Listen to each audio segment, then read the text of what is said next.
So the consequences of understanding a new market are essential for a startup.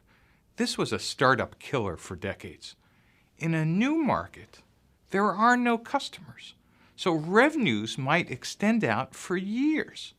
In fact, if you think about what happened during the dot-com bubble in the beginning of the 21st century, is every startup executed like they were in an existing market. They hired salespeople, they spent marketing dollars in scale of tens of millions of dollars trying to create end-user demand for a market that didn't exist.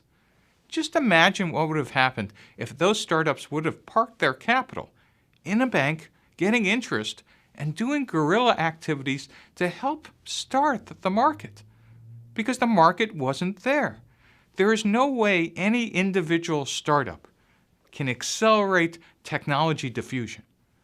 So for a new market to take off, lots of things external to your startup need to happen. Regulation needs to change, platforms need to become cheaper, customer tastes need to change, etc. The dot-com bubble was actually predicated on all of these things happening all at once, and they didn't. And therefore, all that money that got raised got spent trying to acquire customers when there were none. The test for whether you're in a new market is not whether 30 people in your regional cluster or in Silicon Valley or New York have heard about your technology.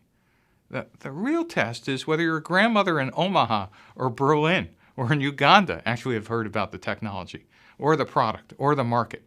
And if the market doesn't exist there, you might be spending a lot of money trying to create a market where there is none. Premature spending is the killer for startups.